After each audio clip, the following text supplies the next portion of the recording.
गणेशोत्सव आणि पुणे हे नातं किती जुने आहे। दाम्पत्य संप्रदाय इथं बऱ्याच शतकांपासून इथं आहे। शिवाजी महाराजांनी इथे कसबा गणपतीचा जीर्णोद्धार करून हिंदवी स्वराज्याचा श्री गणेशा केला। 700 वर्षांपूर्वी गणपती साजरा करण्याचं स्वरूप कसं होतं? पुणे शहरामध्ये आपल्याला काही गणपती वृगळ सापडतात। पुण्यामध्ये एक सरदार खासगीवाले होते, ते काही कामानिमित्त ग्वाल्हेरला गेले होते, जे आज मध्य प्रदेशात आहे। तिथं त्यांनी दरबारी गणेशोत्सव साजरा होताना पाहिला। त्यांना असं वाटलं की आपण तो सण पुण्यात पण साजरा केला पाहिजे। त्याच्यानंतर टिळकांना असं वाटलं, मिरवणुकीमध्ये वाद तयार झाला की सगळ्यात पुढे कुठलं मंडळ असणार। टिळकांना बोलवून घेता त्यांनी सांगितलं होतं, त्याच्यानंतर त्यांच्या मागे खासगीवाल्यांचा गणपती असेल, जो खासगीवाल्यांचा गणपती आज नाहीये। कसबा गणपती जो आहे तो तांदळा स्वरूपातला आहे। तर एक प्राचीन पत्त्यांचा खेळ होता गंजिफा नावाचा, तर त्याच्यामध्ये हत्तीचा जो पत्ता असायचा, तर हत्तीचा फोटो त्याच्यात होता, त्या प्रकारचा चेहरा या गणपतीला दिलेला आहे। गणपतीमुळे सुद्धा पुण्याला कदाचित त्यांना सांस्कृतिक राजधानीचं स्वरूप दिलं असेल। जेव्हा जेव्हा महाराष्ट्रात देशामध्ये दुष्काळ पडला तेव्हा तेव्हा या गणेश मंडळांनी त्यांना धान्य पुरवलंय, पाणी पुरवलंय। असे कोणते गणपती आहेत की जे आवर्जून पाहायलाच हवे? पुण्यामध्ये असे वेगवेगळ्या कॅटेगरीचे गणपती आहेत, हे संहार करणाऱ्या मूर्ती। मंडळाचा असा आहे की गणपती 3 राक्षसांवर वार करतोय असं सांगितलं जातं की ते 3 राक्षस म्हणजे डच, पोर्तुगीज आणि इंग्रज। एक गणपती सहकार नगरला तो वीरखंडानं सापडला आणि तो दशभुजा आहे। पुण्यातल्या गणपतींची खूप रंजक आणि वेगवेगळी नावं सुद्धा आहेत। काही गणपती असे की जे संस्थापकांच्या नावाने ओळखले जातात। दगडूशेठला अजून 2 नावं होती।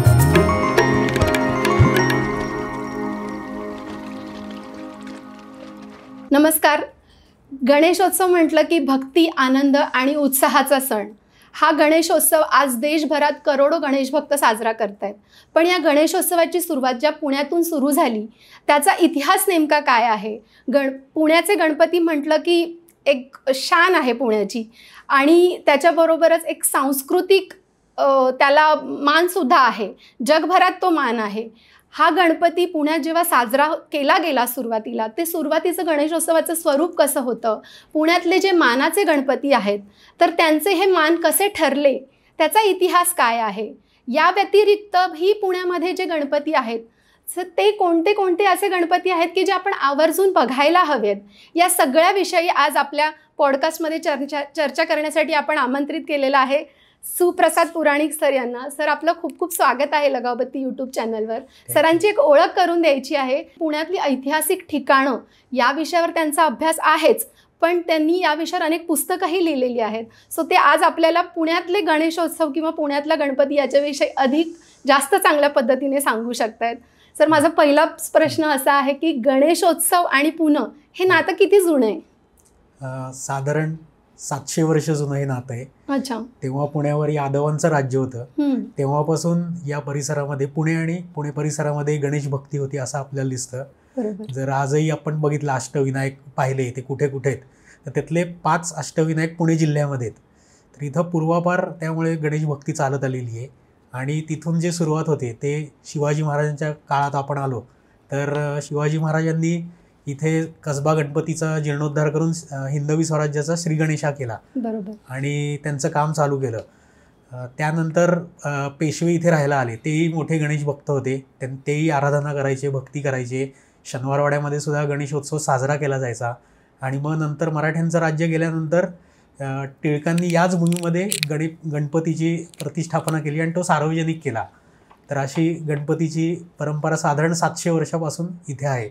आणि मला अजून एक सांगावंसं वाटतं की वेगवेगळे पंथ आहेत हिंदू धर्मामध्ये, शैव, वैश्य, शाक्त, सौर, गाणपत्य। तर गाणपत्य संप्रदाय इथं बऱ्याच शतकांपासून इथं आहे असं आपल्याला खाणाखुणांवरनं पुण्यातल्या दिसतं। तर गाणपत्य संप्रदाय म्हणजे काय, तर गणपतीची आराधना करणारी लोक, तर ती इथं पहिल्यापासूनच आहेत या भूमीमध्ये। आणि बाप्पांचा आशीर्वाद या भूमीला पहिल्यापासूनच आहे असं दिसतंय, कारण इथे येऊन ज्याने बाप्पांची भक्ती केली त्यांना यश मिळालं। जसं छत्रपती शिवाजी महाराज, पेशवे, लोकमान्य टिळक, अशी अनेक उदाहरणं देता येतील की त्यांनी इथे येऊन बाप्पांची भक्ती केली आणि त्यांना त्यांच्या कार्यामध्ये यश मिळालं। बरोबर। मुळातच गणेश म्हणजे विघ्नहर्ता, आणि एका चांगल्या गोष्टींची सुरुवात करण्यासाठी आपण कायमच गणपती बाप्पांना पूजतो। पण 700 वर्षांपूर्वी गणपती साजरा करण्याचं स्वरूप कसं होतं? तेव्हा गणेशोत्सव असा साजरा होत नव्हता, पण आपल्याला इतिहासामध्ये वेगवेगळ्या गोष्टी दिसतात। तर त्याच्यामध्ये आपल्याला विरगळ दिसतात। तर विरगळ म्हणजे काय असतं, तर एखादा वीर असतो तो युद्धामध्ये मारला गेला तर त्याच्या नावाने स्मारक उभारलं जातं. तर ते स्मारक कसं असतं, साधारण असा आयताकृती दगड असतो 3 ते 4 फूट. तर त्याच्यावर तो वीर युद्ध करतोय, त्याला मग तो मरण पावलेला आहे, त्याला अप्सरा स्वर्गात घेऊन जात आहेत आणि सगळ्यात वरच्या शिल्पामध्ये असतं त्याची आराध्य देवता. तर महाराष्ट्रामध्ये गावांमध्ये, किल्ल्यांमध्ये, मंदिरामध्ये अनेक विरगळ आपल्याला सापडतात. तर तसे शहरामध्ये, पुणे शहरामध्ये आपल्याला काही गणपती विरगळ सापडतात. तर बऱ्याच उदाहरणांमध्ये त्या वीराचा आराध्य दैवत शंकर असतं आणि काही ठिकाणी गणपती पण असतं. तर आपल्याला असे कसबा पेठेमध्ये 2 विरगळ, गणपती विरगळ दिसतात. याच्यावरनं आपल्याला वाटू शकतं, समजू शकतं की गणेशाची भक्ती इथं पूर्वापार होत आली आहे. आणि मधल्या काळात महासाधू मोरया गोसावी त्यांचंही या पुणे परिसरात वास्तव्य होतं आणि तेही चिंचवड ते मोरगाव अशी वारी करायचे. पण सार्वजनिक गणेशोत्सव जो आपण म्हणतो की रस्त्यावर येऊन लोक साजरी करायला लागले, तर त्याला सुरुवात झाली इंग्रजांच्या काळामध्ये. हे टिळक, भाऊसाहेब रंगारी या लोकांनी चालू केला गणपती उत्सव. आपण टिळकांकडेच येऊया, पण जस्ट आधी मला तुम्ही सांगा की शिवाजी महाराजांच्या काळामध्ये गणेशोत्सवाचं स्वरूप कसं होतं? शिवाजी महाराजांच्या काळामध्ये खूप कमी संदर्भ मिळतात की गणेशोत्सव साजरा केलेला. पुण्याजवळ एक औंध नावाचं गाव आहे, तर औंधला गणपती उत्सव साजरा केला होता याचे आपल्याला पुरावे मिळतात. आणि तेव्हा मिरवणूक सुद्धा निघाली होती असे सुद्धा आपल्याला उल्लेख इतिहासामध्ये सापडतात. आणि त्यानंतर जेव्हा 1730 साली पेशवे पुण्यात राहायला आले, तर त्यांनी शनिवारवाड्यामध्ये गणेशोत्सव साजरा करायला सुरुवात केली होती. सार्वजनिक गणेशोत्सव पुण्यात सुरू होण्याआधी गणेशोत्सवाचं जे स्वरूप होतं ते कशा पद्धतीचं होतं? म्हणजे इथे खाजगी स्वरूपात गणेशोत्सव साजरा व्हायचा. जे आता शनिवारवाड्यामध्ये पेशवे स्वतः गणपती बसवायचे आणि देशभरातनं कलाकार लोक इथे येऊन त्यांची कला सादर करायची. देशभरातून यायचे, गायक असायचे, कीर्तनकार असायचे, नृत्य करणारे लोक असायची, त्यांना मानधन दिलं जायचं आणि असा शनिवारवाड्यामध्ये गणेशोत्सव साजरा होत असे. आणि शनिवारवाड्याच्या भोवती अनेक सरदारांचे आणि महत्त्वाच्या पेशव्यांच्या नातेवाईकांचे वाडे होते. त्या वाड्यामध्ये सुद्धा गणेशोत्सव साजरा होत असे आणि त्याचे आपल्याला कोणाकोणाच्या वाड्यामध्ये किंवा घरी गणेशोत्सव साजरा केला जातो याचे उल्लेख आपल्याला मिळतात. पुण्यातून गणेशोत्सवाची सुरुवात टिळकांनी जेव्हा केली तेव्हा ती कशा पद्धतीने केली? कारण सार्वजनिक गणेशोत्सव सुरू करण्यामागे हेच कारण होतं की इंग्रजांविरोधात लोकांना एकत्र आणणं. पण त्याची सुरुवात कशी झाली होती? त्याची सुरुवात अशी झाली की पुण्यामध्ये एक सरदार खाजगीवाले होते. ते काही कामानिमित्त ग्वाल्हेरला गेले होते, जे आज मध्य प्रदेशात आहे. तिथं त्यांनी दरबारी गणेशोत्सव साजरा होताना पाहिला. तसा गणेशोत्सव होतच होता साजरा खाजगी पद्धतीने, जसं सांगितलं की शनिवारवाड्यामध्ये होत होता. घराघरांमध्ये सुद्धा गणपती बसवले जात. काही प्रमुख ठिकाणी गणपती असायचे. तर त्या खाजगीवाल्यांनी तो ग्वाल्हेरला पाहिला आणि मग ते पुण्यात आले, इथे पुण्यात राहायचे. तर त्यांना असं वाटलं की आपण तो सण पुण्यात पण साजरा केला पाहिजे, म्हणून त्यांनी पहिल्या वर्षी 3 गणपती बसले, खाजगीवाले, भाऊ रंगारी आणि घोटवडेकर. तर असे गणपती पहिले 3 बसले आणि मग त्याच्यानंतर टिळकांना असं वाटलं की या सणाचा उपयोग आपण स्वातंत्र्य चळवळीसाठी करू शकतो. म्हणून मग त्यांनी त्या पद्धतीने त्याच्याकडे पाहिलं दृष्टीने. म्हणजे हा धार्मिक सण तर होताच, पण शिवाय एक इंग्रजांविरुद्ध लोकांना एकाच व्यासपीठावर आणायचं हे एक शस्त्र सुद्धा होतं. तर अशा पद्धतीने तो हळूहळू चालू झाला. जेव्हा टिळकांनी हा गणेशोत्सव सुरू केला आणि तो सार्वजनिकरित्या करायचं असं ठरवलं, तेव्हा त्या काळी सामान्य लोकांच्या काय भावना झाल्या होत्या? कसं होतं, आधी लोक, त्या काळात इंग्रजांची सत्ता होती, त्यामुळे मनामध्ये कायम भीती असायची, एकत्र यायची नाहीत लोक. पण टिळक तेव्हा पुढारी होते, नेते होते आपल्या स्वातंत्र्य लढ्याचे. त्यांनी पुढाकार घेतलाय म्हणून मग लोक जमा होऊ लागली आणि त्यांनी आवाहन केलं की आता आपण गणेशोत्सव साजरा करायला लागू. आणि अशी हळूहळू गणपती मंडळांची संख्या वाढतच गेली. त्यामुळे लोकही थोडीशी जी घाबरत होती आधी, ती एकत्र यायला लागली, एकत्र संवाद साधायला लागली आणि आपापल्या पद्धतीने सण साजरा करायला लागले. तेव्हा सेलिब्रेशनचं स्वरूप कसं होतं? काही सांगता येतील काही किस्से तेव्हाचे? हो, तेव्हा आत्ता जसं स्वरूप आहे त्याच्यापेक्षा अगदीच वेगळं होतं. कारण या गणेशोत्सवाकडे वेगळ्या पद्धतीने पाहिलं गेलं होतं. तर तेव्हा थोरा मोठ्यांची व्याख्यानं असायची पुण्यात.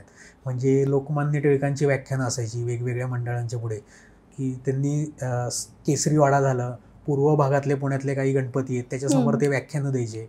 नंतर मेळे सादर व्हायचे गणपतीपुढे. तर मेळे म्हणजे काय असतं की काव्यपंक्ती असतात, अच्छा. देशभक्तीपर असतात, त्याच्यामध्ये सामाजिक प्रबोधनाच्या पण ओळी असतात.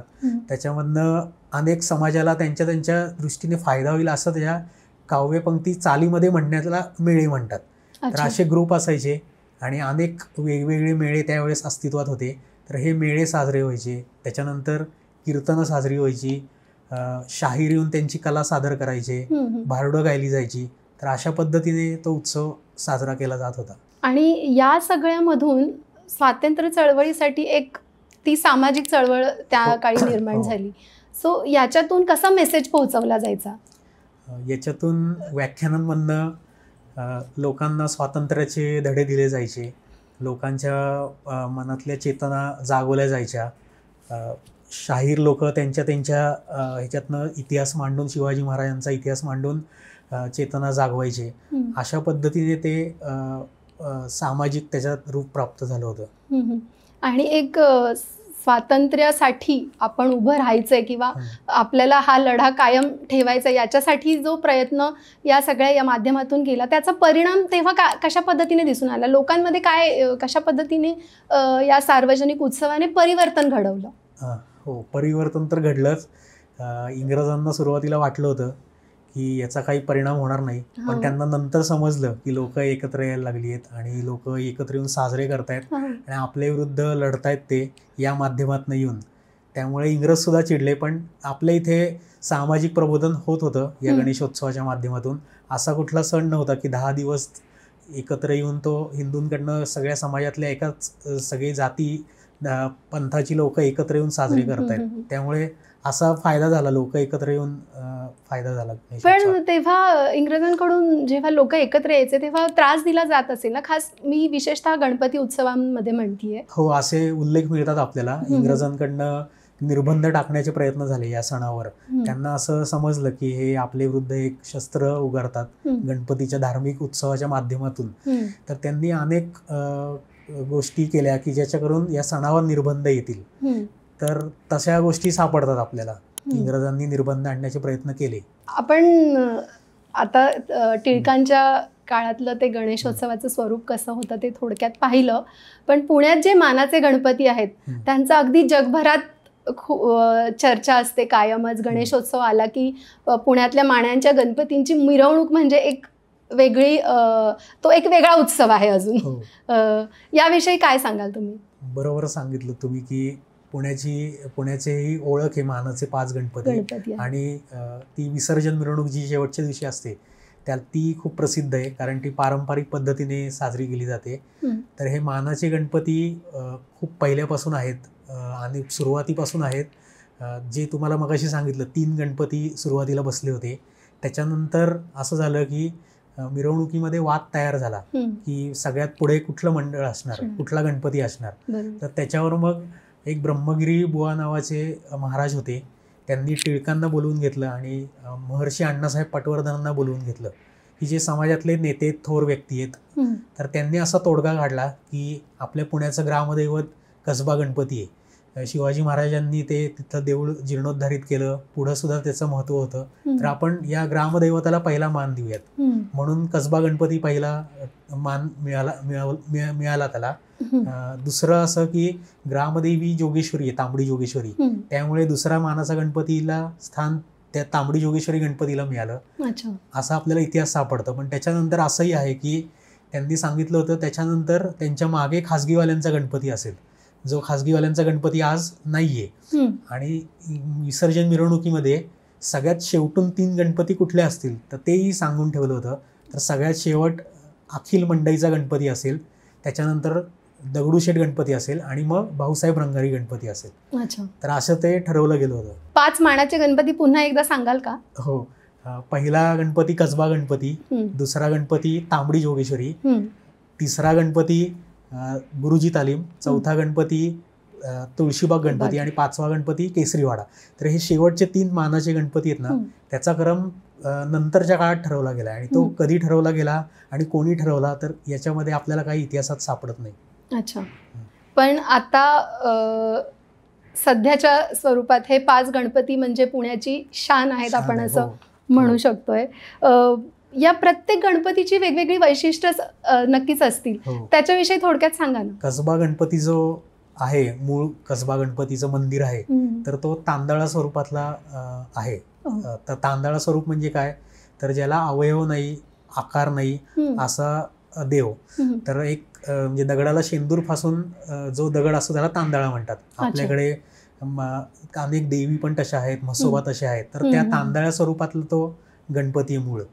तर तसा मंडळाचा गणपती नाहीये, ती व्यवस्थित मूर्ती आहे. हात पाय सोंड असलेला जसं गणपती आपण पाहतो तसा तो गणपती आहे. आणि तो दरवर्षी त्याचं खासियत असं सांगायची की पालखीतनं त्याची विसर्जन मिरवणूक जाते. दुसरा गणपती आहे तांबडी जोगेश्वरी. तर त्याचं वैशिष्ट्य असं आहे की प्राचीन पत्त्यांचा खेळ होता गंजिफा नावाचा. तर त्याच्यामध्ये एक हत्तीचा जो पत्ता असायचा, तर हत्तीचा फोटो जसा त्याच्यात होता त्या प्रकारचा चेहरा या गणपतीला दिलेला आहे. हा कोणी दिला, याच्याविषयी काही सांगू शकाल? नाही, ह्याच्याविषयी तसं कोणी दिला सांगता येणार नाही, पण त्या प्राचीन गंजिफाच्या पत्त्यावरनं या गणपतीला चेहरा मिळाला आहे. म्हणजे जो हत्ती असतो तर त्या प्रकारचा त्याचा चेहरा आहे गणपतीचा. तिसरा गणपती तालमीतला आहे, म्हणजे गुरुजी तालीम. तर पुण्याची एक खासियत आहे की इथं खूप तालमी होत्या, तर त्यातली एक ही महत्वाची तालीम तेव्हा असावी, गुरुजी तालीम. आणि हा गणपती उंदरावर बसलेला आहे. तर खूप कमी दुर्मिळ आहेत असे पुण्यामध्ये गणपती की जे उंदरावर बसलेले आहेत, आणि ही खूप सुंदर मूर्ती आहे.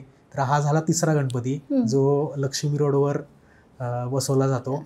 चौथा गणपती सुद्धा विशेष आहे कारण तो खूप भव्य आहे. आपल्या इथं पुण्यामध्ये तशी मोठ्या मूर्तींची परंपरा नाहीये तशी, पण त्याला अपवाद आपल्याला हा गणपती म्हणता येईल, तुळशीबागेचा गणपती. तो खूप उंच आहे गणपती, आणि तो कर्नाटकातल्या हळेबीडूचा गणपती पाहून त्याची प्रतिकृती म्हणून हा गणपती बनवला गेलेला आहे. आणि पाचवा आहे टिळकांनी स्थापन केलेला केसरीवाडा गणपती. तर तोही अगदी साधेपणाने उत्सव साजरा केला जातो. शेवटच्या दिवशी पालखीतनं मिरवणूक निघते, आणि त्यांचे जसे पूर्वी सांस्कृतिक कार्यक्रम व्हायचे, तर त्यांच्या इथे अजूनही सांस्कृतिक कार्यक्रमांची परंपरा चालू आहे. या गणपतींची जी मिरवणूक आहे त्यात पूर्वीच्या मिरवणुकीमध्ये आणि आताच्या मिरवणुकीमध्ये काय फरक झालाय, काय बदललंय यातलं? हो, बराच फरक आपल्याला. पूर्वी कशा पद्धतीच्या मिरवणुका निघायच्या? पूर्वी आत्ता जसं ढोल पथक खूप संख्या वाढलेली आहे, तसं नव्हतं, तसं एवढे नव्हती. एक पारंपरिक वाद्य म्हणून ढोलाचा वापर व्हायचा, पण लेझिम असायचं त्याच्यासोबत. आणि आत्ता जसं विसर्जन मिरवणुकीमध्ये डीजेचा वापर वाढलाय, तसं पूर्वी अजिबात नव्हतं. तर पूर्वी साधेपणाने मिरवणूक जायची, गुलाल सुद्धा थोड्या प्रमाणात उधळला जायचा, पण आता तो पुढच्या काळात इतका वाढला होता, आता तो परत कमी झालाय. पण लोक मिरवणुकीत भजन हे किंवा गणपतीची गाणी हे सगळं गातच असतात. हो, गातच असतात. मंत्र जागर चालू असतो, नंतर शंखनाद असतो ढोलांच्या पथकांबरोबर, मल्लखांब असतो. हे आत्ताचं झालं, पण त्या काळात सुद्धा होतं, पण साधेपणाने उत्सव साजरा होत होता. अच्छा, हे बदललं केव्हा? हे बदलायला सुरुवात कशी झाली आहे? म्हणजे नेमकी किती वर्षांपूर्वी हा बदल सुरू झालाय असं वाटतं? आता 2000च्या आसपास ढोल पथक आणि या गोष्टी सुरू झाल्या. हळूहळू त्याची क्रेज खूप वाढली, आणि आता आपण बघतो पुण्यामध्ये डीजेची संस्कृती आहे. तर आत्ता एकदमच वाढलं ते. तर हा आत्ता अलीकडचा खूप बदल आहे. पुणे हे खरं तर कलेचं माहेरघर आहे असं आपण म्हणतो. इथे सगळ्याच पद्धतीचे म्हणजे सांस्कृतिक शहर म्हणून पुण्याची ओळख आहेच, पण गणेशोत्सवातून पुण्याची ही संस्कृती विविध कार्यक्रमांमधून कशी दाखवली जाते? बरोबर आहे, गणपतीमुळे सुद्धा पुण्याला कदाचित त्यांना सांस्कृतिक राजधानीचं स्वरूप दिलं असेल. आणि जर का भारताची गणेशोत्सवाची राजधानी बघितली आपण, तर ते पुणे शहर आहे, कारण इथून सुरू झालं. तर पूर्वी शास्त्रीय गायनाचे कार्यक्रम होत असत गणपतीपुढे. हिराबाई बडोदेकर, भीमसेन जोशी, लता मंगेशकर असे अनेक थोर गायक येऊन इथे गणपतीपुढे सेवा सादर करायचे, आणि सामान्य लोक ते ऐकत आस्वाद घ्यायचे. तर तसे शास्त्रीय गायनाचे कार्यक्रम इथं होत असत. आणि इथं काही वर्ष असा ट्रेंड होता की इथं चित्रपट सुद्धा दाखवले जायचे वेगवेगळे. तर ते काही काळ टिकलं. मग नंतर अजून काही वेगळ्या गोष्टी या गणेशोत्सवात आल्या. तर अशा वर्ष 10 दिवस साधारण धार्मिक गोष्टी केल्या जातात की ज्याने अथर्वशीर्ष पठण असू दे किंवा काही परंपरा असतात, महिला तिच्यामध्ये एक दिवस सहभागी होतात या मंडळांमध्ये आणि पूर्ण हातभार दिवसभर तेव्हा महिलाच लावतात. आत्ताचं जे स्वरूप आहे, आजची तरुण पिढी या सगळ्याकडे कशा दृष्टीनं पाहते असं तुम्हाला वाटतं? म्हणजे जो बदल स्टेज परफॉर्मन्स मध्ये दिसतोय तो कशा पद्धतीचा आहे? आजची पिढी याच्याकडे जास्त मनोरंजक दृष्टीने पाहते असं वाटतं मला. आणि जरा पूर्वी आपण जर का पाहिलं तर कलाकारांना हे एक व्यासपीठ म्हणून याचा उपयोग केला जायचा. बरोबर. तर इथं पुण्यामध्ये एक पुणे फेस्टिवल म्हणून साजरा होतो महोत्सव. तरी आत्ता जे मराठी फिल्म इंडस्ट्रीमध्ये चांगले ॲक्टर्स वगैरे आहेत, तर जे पुणेकर होते पूर्वी, त्यांनी त्या पुणे फेस्टिवलमध्ये आपली कला सादर केली होती.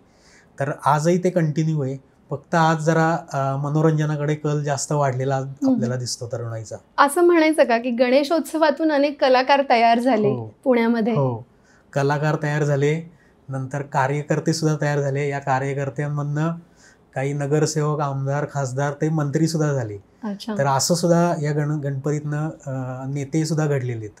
बरोबर. म्हणजे या गणेशोत्सवाने इतके सामाजिक चळवळींसारखा तो एक स्थित्यंतर पाहिलेला आहे असं आपण म्हणू शकतो. पण मला हे विचारायचं आहे की जेव्हा हा गणेशोत्सवाच्या रूपात टिळकांनी तो सुरू केल्यानंतर त्याचा उद्देश होता अर्थातच स्वातंत्र्य लढ्यासाठी, पण नंतर हळूहळू त्याच्यामधून काही सामाजिक कामं होत गेली का? हो, होत गेली. जसं हळूहळू होत गेली ती. म्हणजे पूर्वीपासून होतच होतं त्याच्यामध्ये सामाजिक कामं. तर आपल्याला अनेक अशी मंडळं दिसतात की जी सामाजिक कार्यासाठी ओळखली जाणारी आहेत. जे आत्ताचंच नवीन उदाहरण घ्यायचं झालं तर काही वर्षापूर्वी कोरोना आला होता, तर त्याच्यामध्ये इतकं योगदान दिलं या गणेश मंडळांनी की त्याची खरंच देशभरात नोंद घेतली गेलीच होती त्यावेळेस. अशी सामाजिक कामं अनेक वेळा झालेली आहेत. काही आणखीन काही उदाहरणं सांगता येतील का तुम्हाला की ज्याच्यातून खरंच एक सामाजिक काम उभं राहिलं? आत्ता सध्या जिवंत देखाव्यांचा ट्रेंड आहे, तर अनेक सामाजिक विषय हे जिवंत देखावे वाले हँडल करतात. तर तसं सामाजिक प्रबोधन होतं त्या देखाव्यांच्या माध्यमातून. तर तसा एक पैलू आहे. शिवाय जेव्हा जेव्हा महाराष्ट्रात, देशामध्ये दुष्काळ पडला तेव्हा तेव्हा या गणेश मंडळांनी त्यांना धान्य पुरवलंय, पाणी पुरवलेलं आहे, कुठले तरी गाव दत्तक घेतलेलं आहे. जसं दगडूशेठ गणपती मंडळ आहे, त्यांचं तर इतकं प्रचंड प्रमाणात मोठ्या प्रमाणावर सामाजिक कार्य चालतं. ते धरणातला गाळ काढणं असू दे किंवा बुधवार पेठेतल्या देवदासींचं मुलांचं शिक्षणाचं असू दे, वृद्धाश्रम असू दे, असे अनेक सामाजिक कामं या गणेशोत्सवात होत असतात आणि वर्षभर चालू असतात. काही वर्षांपूर्वी बाबूगेनू मंडळ म्हणून आहे, बाबूगेनू मंडळ, त्यांनी रक्तदानाची चळवळ सुरू केली गणेशोत्सवाच्या माध्यमातून. तर ती खूप तेव्हा गाजली होती आणि आजही गणेशोत्सव मंडळं वर्षभर रक्तदान शिबिरं आयोजित करत असतात. अच्छा. गणेशोत्सवाच्या माध्यमातून आपण सामाजिक कामांबद्दल आता बोललो, पण याचा तुम्ही म्हणालात की कलाकार यातून उभे राहिले, सो याच्यामधून सामाजिक कामं घडत गेली, पण राजकीय आणि आर्थिकदृष्ट्या गणेशोत्सवाचं इथलं गणित कसं आहे तुम्हाला वाटतं? खूप मोठं आहे. आर्थिक गणित तर खूप मोठं आहे. या 10 दिवसांमध्ये करोडो रुपयांची उलाढाल होते आपल्याला पाहायला मिळतं. आणि जे छोटे छोटे अगदी विक्रेत्यांपासून ते मोठे व्यवसायिक, तर त्यांचा व्यवसाय प्रचंड प्रमाणात आधी 2 महिने आणि त्या 10 दिवसाच्या काळात होतो. तर असा एक सर्वे केला गेला होता की जे रस्त्यावर वगैरे विक्रेते आहेत, तर त्यांचं पुढे 6 महिने त्याच्यावर पोट चालतं. जेवढी जी कमाई गणेशोत्सवात 10 दिवसात केली जाते, पुढचे 6 महिने ते त्याच्यावर काढू शकतात, असा एक सर्वे केला गेला होता. तर मोठं अर्थकारण त्याच्यावर अवलंबून आहे आणि राजकीयदृष्ट्या सुद्धा फायदेशीर ठरला राजकीय लोकांना, कारण ह्याच्यातनं पुढारी तयार झाले, सामाजिक कार्यकर्ते तयार झाले आणि त्यांना नंतर तिकीटं मिळून ते नगरसेवक, आमदार राजकारणात आले आणि यशस्वी झाले. सर, मानाच्या गणपतींव्यतिरिक्त पुण्यातील अशी कुठल्या गणपती मंडळ आहेत की ज्यांच्या मूर्ती खूप विशेष आहेत? मानाचे 5 सोडले तर भाऊसाहेब रंगारी भवन म्हणून आहे. भाऊसाहेब रंगारींचा गणपती पाहायलाच हवा, कारण त्यांचा वाडा तिथं होता आणि तो आत्ता वाडा खूप छान रिस्टोर केलेला आहे. त्या वाड्यामध्ये आपल्याला अनेक शस्त्र पाहायला मिळतात. तर तेव्हाचा गणपती कसा होता, तो कसा साजरा केला जायचा याच्याही तिथं माहिती फलक लावलेले आहेत आणि आपल्याला त्याच्यावरनं समजतं की स्वातंत्र्य लढ्यामध्ये गणेशोत्सवाची काय भूमिका होती.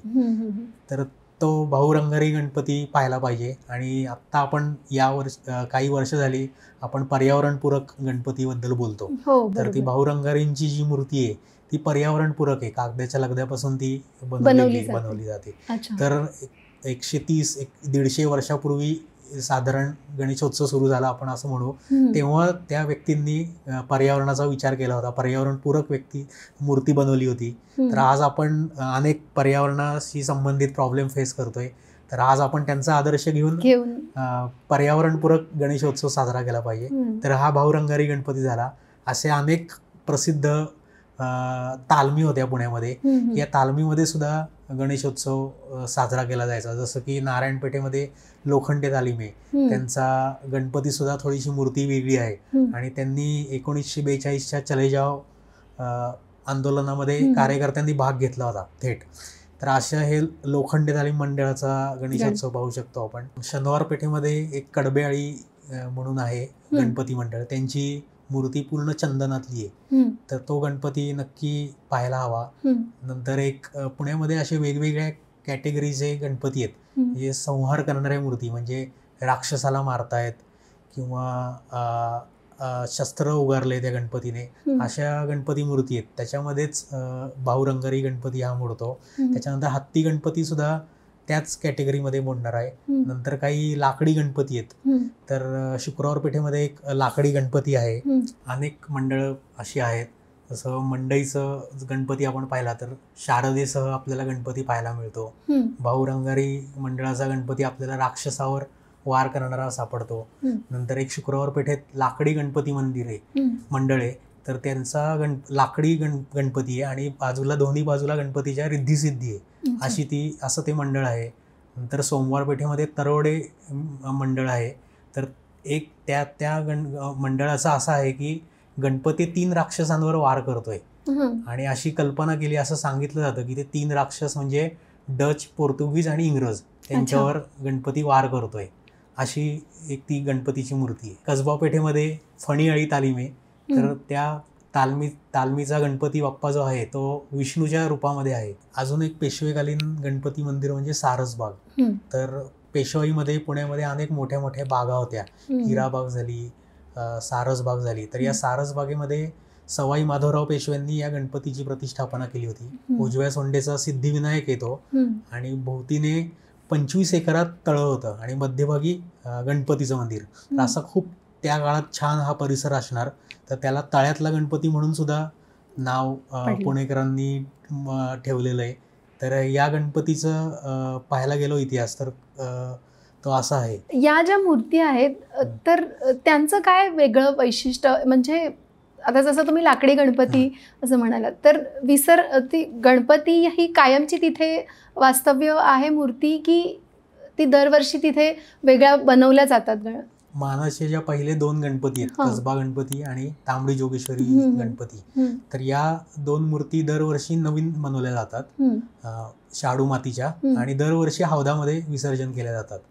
आणि पुढचे जे 3 गणपती आहेत मानाचे, ती मूर्ती कायमस्वरूपी त्यांनी ठेवलेली आहे. तर बऱ्याचशा गणपती मंडळाचं असंच आहे की मूर्ती कायमस्वरूपी त्यांनी बनवून ठेवली आहे आणि एक छोटा प्रतिकात्मक गणपती ते विसर्जनासाठी आणि विसर्जन करतात. दरवर्षी म्हणजे ती मूर्ती आणली जाते, त्याचं पूजा आणि मग विसर्जन असं केलं जातं. पुण्यामध्ये अशी कोणती जुनी गणेश मंदिरे आहेत की जी आवर्जून पाहायला हवी आहेत? अशी 4 ते 5 तुम्हाला सांगतो.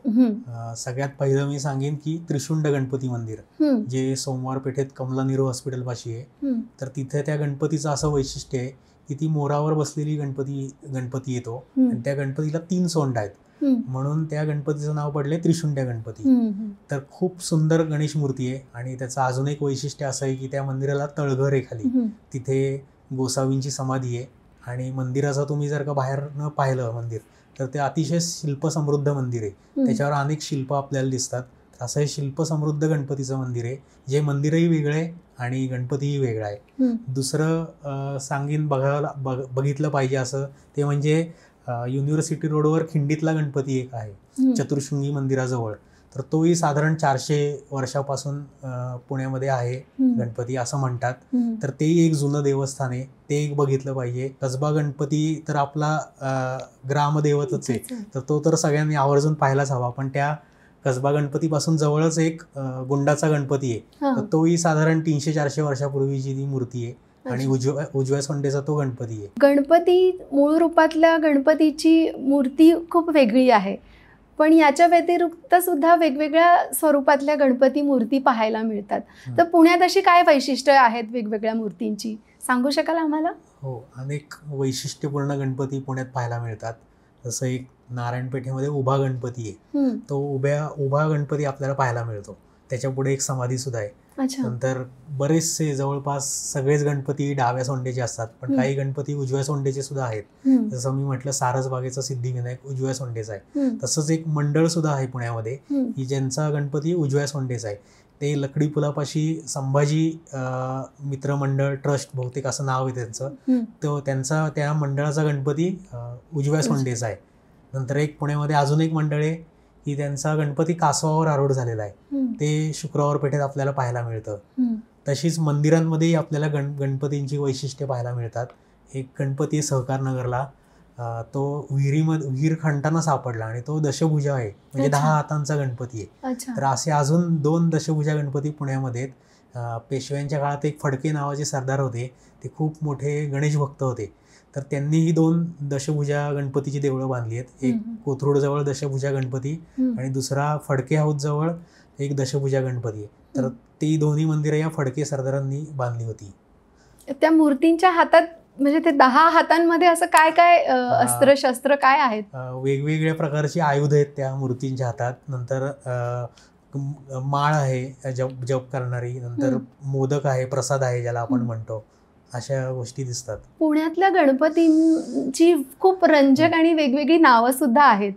ही नावं काय आहेत आणि त्यांचं म्हणजे ही नावं पडली कशी? त्या ठिकाणी काही प्रसंग घडले किंवा त्या ठिकाणी ती विशिष्ट व्यक्ती राहत होती, अशा ह्याने ती नावं पडलेली आहेत. जसं आपण उदाहरण घेतलं नारायणपेठेतलं मोदी गणपती, तर खुसरू शेठ मोदी नावाचा पारशी माणूस होता, तो गुजरातमधनं पुण्यात आला होता आणि तो तिथे राहायचा आणि त्याच्या इथं बाजूला तो गणपती होता आणि तो दुभाषी होता. इंग्रज आणि पेशव्यांच्या मध्ये तो ॲज अ ट्रान्सलेटर म्हणून काम करायचा. तर तो तिथे राहायचा म्हणून तिथल्या गणपतीला नाव मिळालं मोदी गणपती. नंतर एक गणपती आहे उमऱ्या गणपती. तर आजचा जो लक्ष्मी रस्ता आहे, त्या लक्ष्मी रस्ता जेव्हा नव्हता तिथं तेव्हा उमराचं झाड होतं मोठं आणि त्याच्या खाली उमऱ्या हा गणपती होता म्हणून नाव पडलं उमऱ्या गणपती.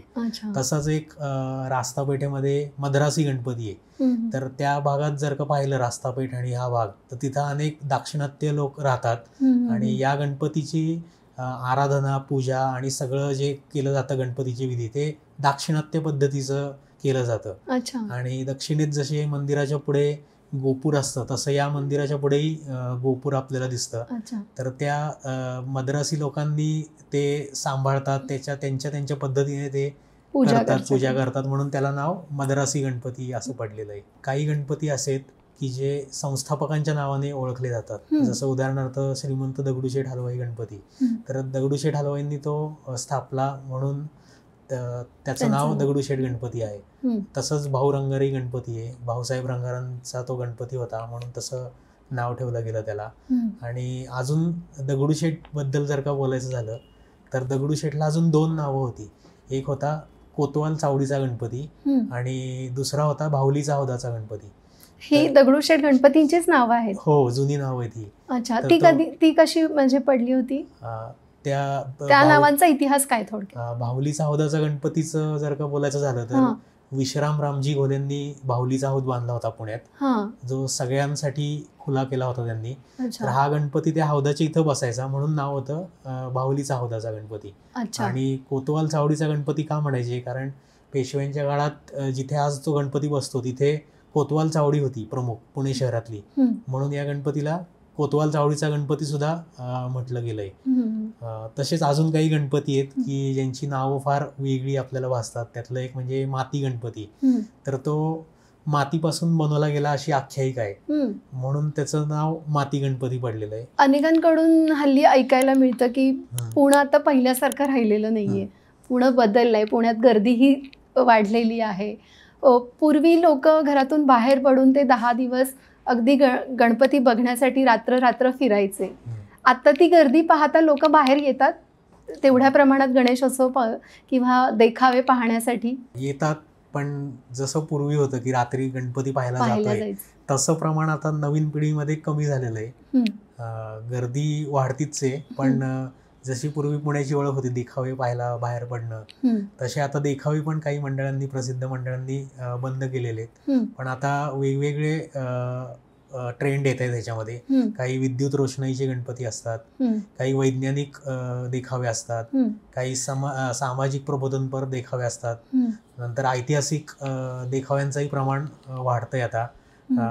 मध्यंतरीच्या काळात अनेक ऐतिहासिक चित्रपट प्रदर्शित झाले, तर तो सध्या ट्रेंड चालू आहे संभाजी महाराजांवर, शिवाजी महाराजांवर.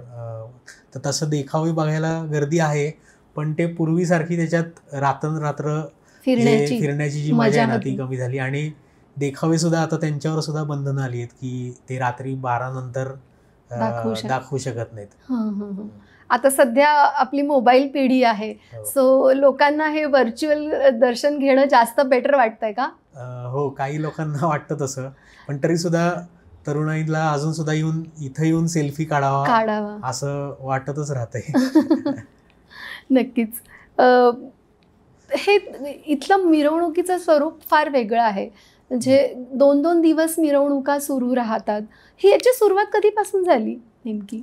अगदी पहिल्या वर्षी सुद्धा मिरवणूक निघाली होती. जेव्हा गणपती सार्वजनिक गणेशोत्सवाची जेव्हा सुरुवात झाली त्याही वर्षी मिरवणूक होती असे संदर्भ आपल्याला सापडतात. ते आत्तापर्यंत चालू आहे. फक्त मध्ये 2020 साली मिरवणूक नव्हती, त्या ठिकाणावरच ते गणपती विसर्जित केले गेले होते. पूर्वी हे 2 दिवस असायचं सलग?